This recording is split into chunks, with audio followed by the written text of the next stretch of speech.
আজকে আসছিলাম ব্যাংকের ক্যামেরা সার্ভিস করতে। আমাকে ফোন দিয়ে বলছে আমার ব্যাংকের 3টা ক্যামেরা অফ আছে, এসে আপনারা ঠিক করে দিয়ে যান।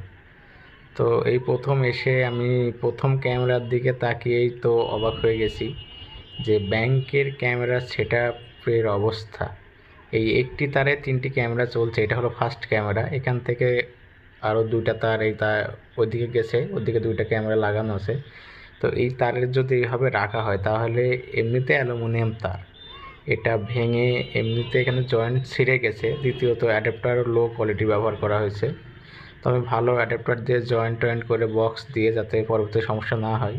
পরের ক্যামেরার অবস্থা দেখি, তো দ্বিতীয় ক্যামেরারও সেম অবস্থা, যেমন তেমন করে সেট আপ করা। তো এটাকেও ঠিক করব, এটাকেও তারগুলো ঠিকঠাক করে জয়েন্ট করে টেপিং মেপিং করে যতদূর করা যায় আর কি করে ঠিক করব আর কি।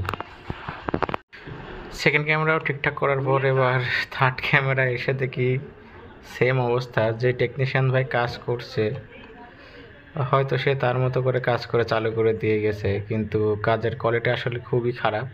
তো এটাও ঠিক করব। আর যতদূর করা গেল ততদূর ঠিকঠাক করে সুন্দর করে টেপিং মেকিং করে দিলাম। এই 3টি ক্যামেরাই ছিল ব্যাংকের ক্যামেরা, মূলত নিচের ফ্লোরের একই তারে 3টা ক্যামেরা ছিল। তো এর অবস্থা একেবারেই খারাপ ছিল। তো যতদূর করা গেল, যেহেতু ব্যাংকের ক্যামেরা, যতদূর টেপিং করে সুন্দর করে কানেকশন করে দিলাম। যে তার চেঞ্জ করলে সব থেকে ভালো হতো, কিন্তু তার সহজে চেঞ্জ করা যাবে না, ব্যাংক যেহেতু